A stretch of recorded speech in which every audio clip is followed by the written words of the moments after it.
The saying goes that expectations minus reality equals disappointment. So, what should your expectations be for the Miami Dolphins in week 4 against the Tennessee Titans? We're making our final predictions here today on Locked On Dolphins.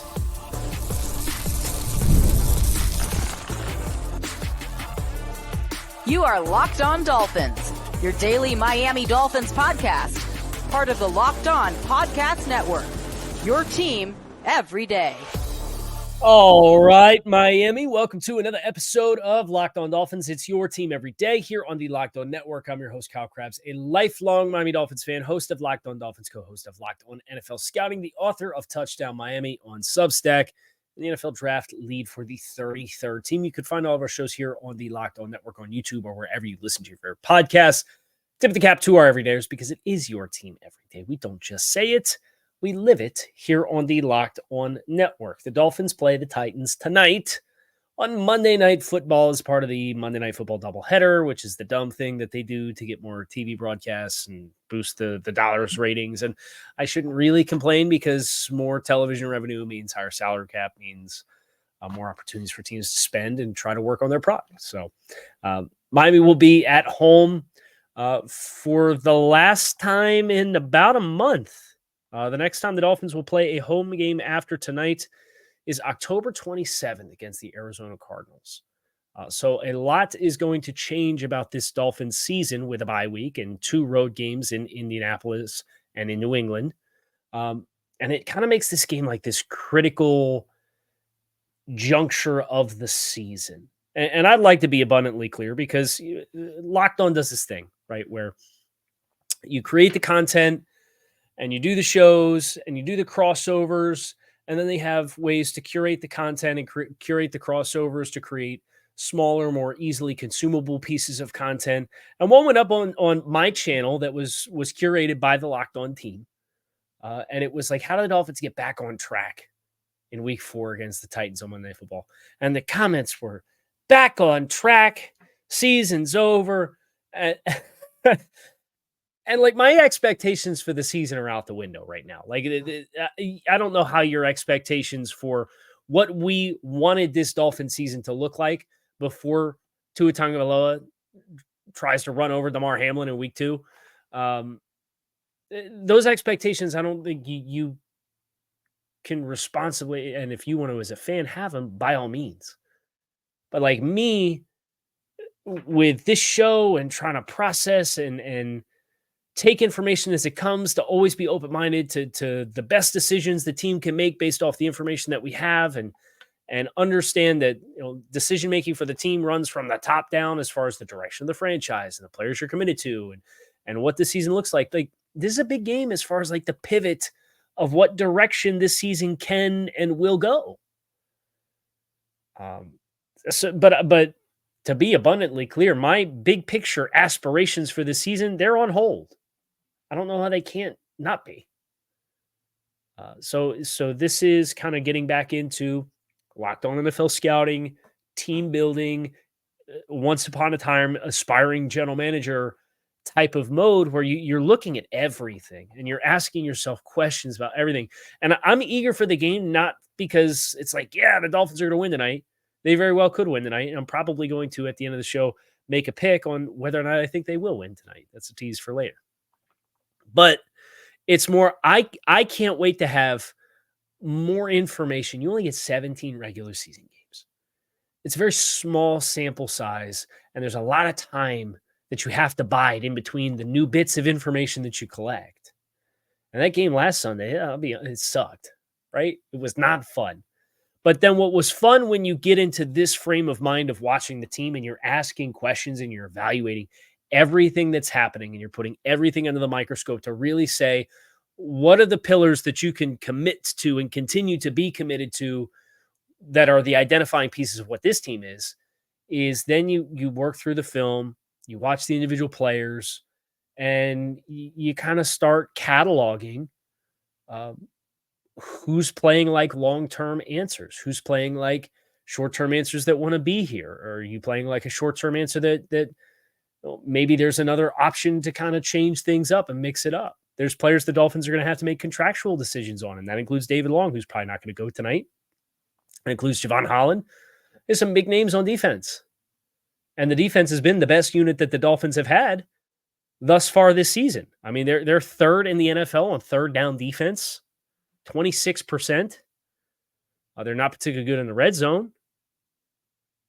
They've only given up 7 trips in 3 games. It's not a bad amount, but the conversion rate's not good.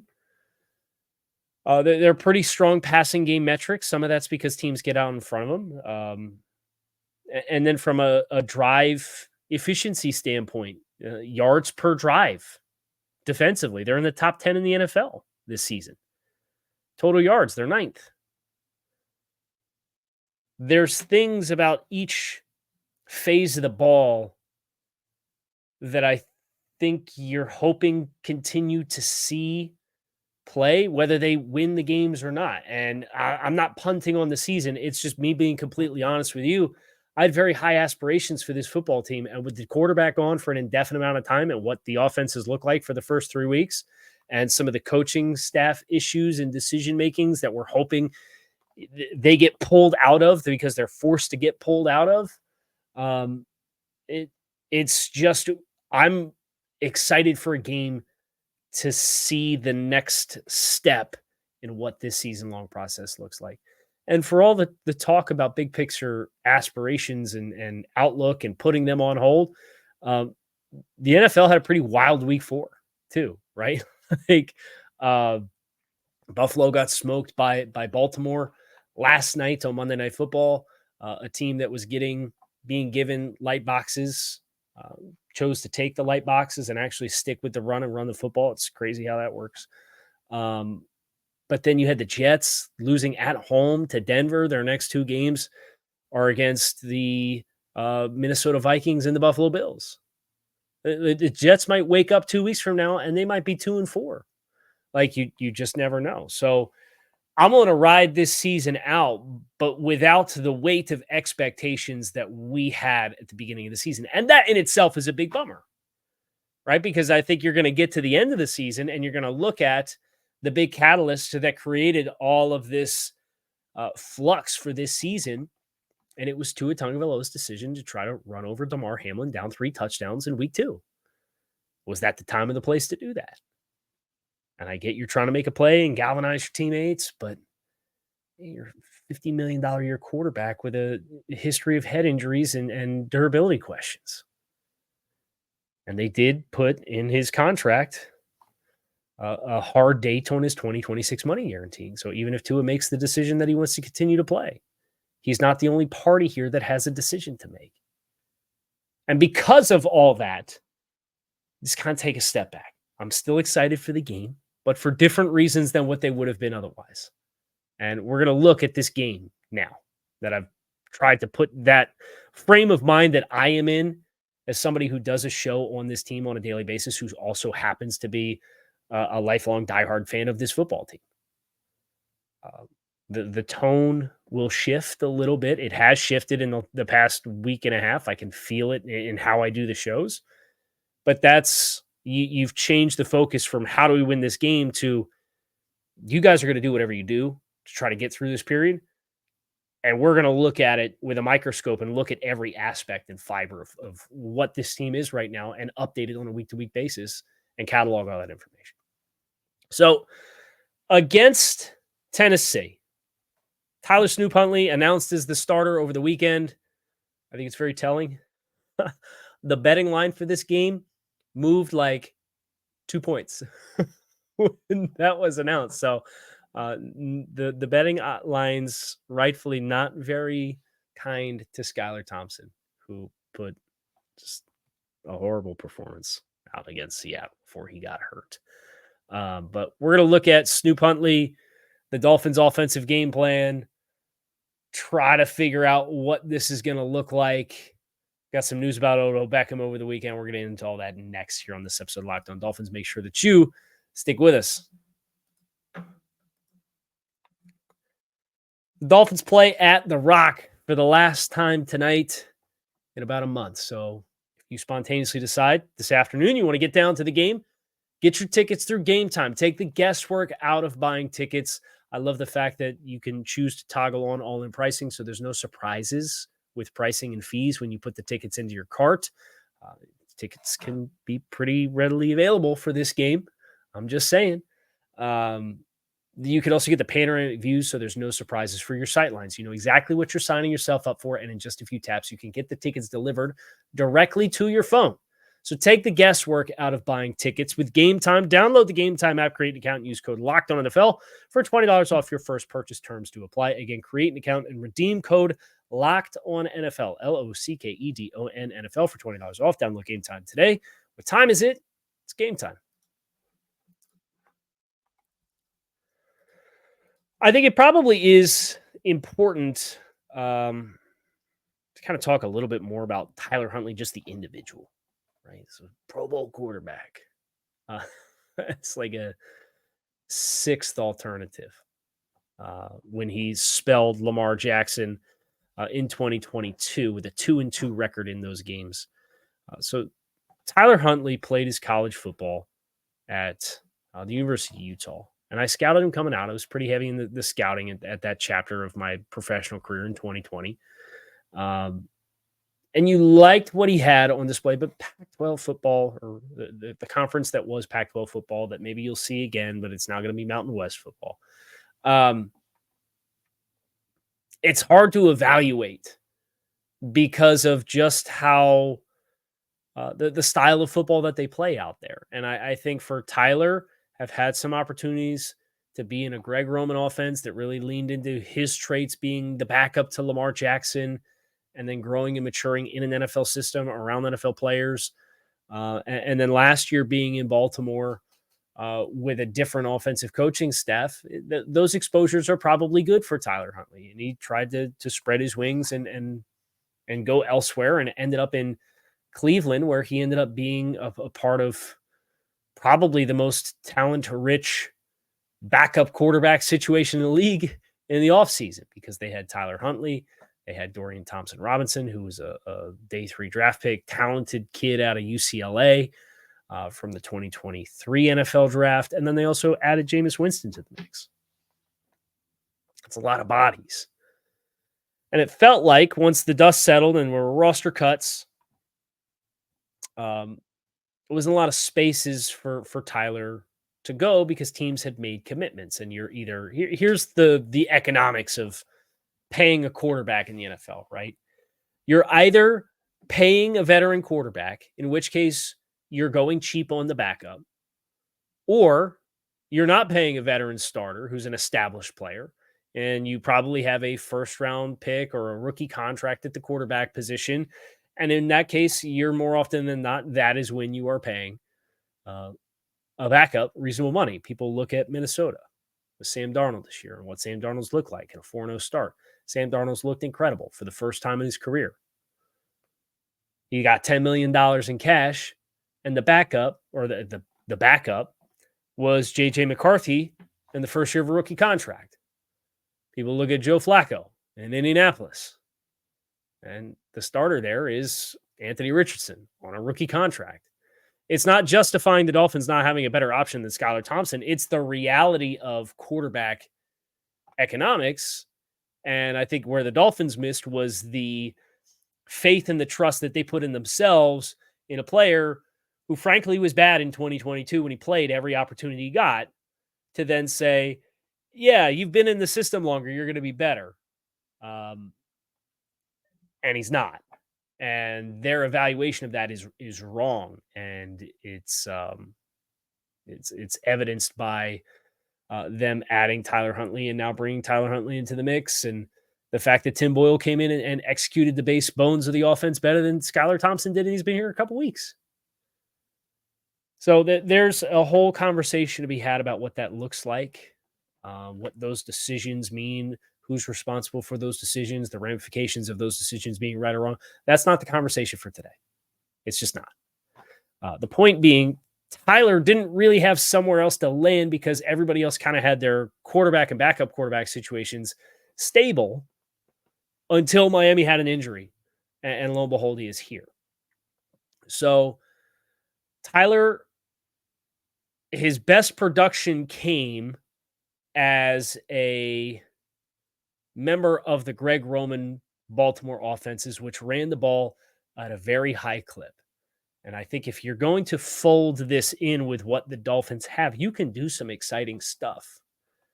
And you could still get, because one of the things he was good at Utah was pushing the ball down the field.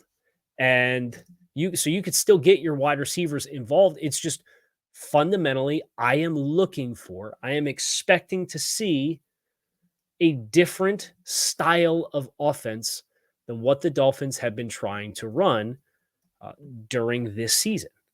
And if we don't get that, and if it's Tyler Huntley, hey, you are going to run the same offense that we have been running, I'll probably be disappointed. But he played with NFL talent.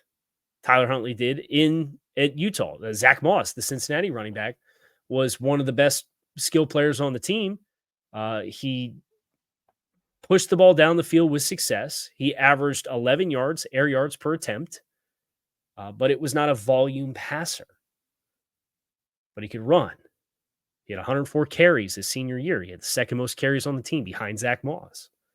That's something we haven't seen any of because Mike McDaniel came in and the objective was we have this investment at quarterback and we want to fix him and we want to get the most out of him that we can. And we want to try to salvage his career and salvage our investment. And Mike McDaniel's done that, but the structure of which you can build your offense has certain things you do and certain things you don't do with a player with the strengths and weaknesses of Tua as your quarterback. Tyler Huntley is very few of those things. So how are you going to your read option? I'm not going to say true triple option, but you can do read option and RPO off of it. It's a little bit more college offensive-y, but at the same time, it leans into the principles of we are urgent off the ball offensive line, paint the same picture as often as we can. You can agree or disagree with the ideology all you want. I don't care. I don't care. It's not about what I would do or it's not about what you would do because we're not in control of the team, right? Their philosophy is aggressive off the ball, paint the same picture, slow down the pass rush in that regard, and then have ways to hit our plays where you are compromised based off what we are showing you in the first couple steps of the offensive line. You can do that with RPOs. That was more of a 2022 thing than a 2023 thing. And some of that's because when you RPO, your protection schemes are a little bit more limited. That's why the Dolphins have transitioned to some more play action pass and these power passes with pulling guards. It gives you better integrity than just if we're going to block wide zone or we're going to block inside zone or we're going to let the end man on line of scrimmage unblocked. That guy can come screaming through here. And if we try and boot off that, we don't have any protection there because everybody's blocking run. Whereas if you try to do a power pass where you pull the guard around, all of a sudden you kind of replicate the pocket because the tight end can help and then the guard comes around and he's available. But you can go back to some more RPO passing with a guy like Tyler Huntley in theory because he has the ability to get off his spot better. He has more escapability. So he can handle free runners better than Tua Tagovailoa can.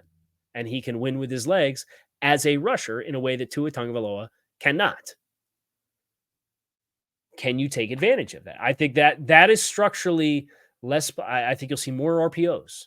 And whether that's inside zone with a zone read and you run a bubble on the edge off of it, where if that nickel defender comes crashing down, you pull the ball and you just chuck it out there.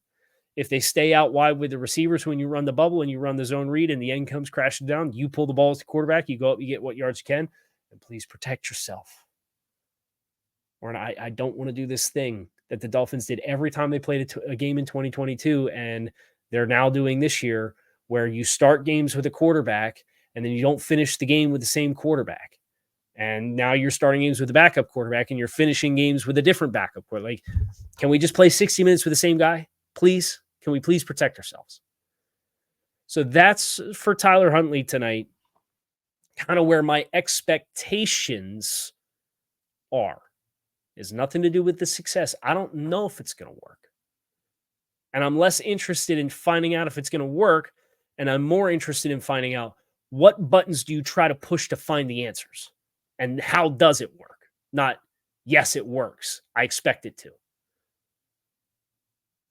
We got to find out what the evolution of this team is going to look like as we continue to keep everybody under an evaluation eye and a microscope. I do have some predictions for the game. We're going to get into that next here on this episode of Locked On Dolphins. Make sure you stick with us. NFL fans, you could start the season with a big return on FanDuel, America's #1 sports book. So when you get the hunch in the middle of the game, you can check out all the latest stats, view the live play-by-play, and so much more on the same page where you happen to place your bets. The line movement for this game with Dolphins-Titans over the weekend, it moved in Miami's favor by 1.5 to a point. Miami now favored on FanDuel at -2.5 points at home.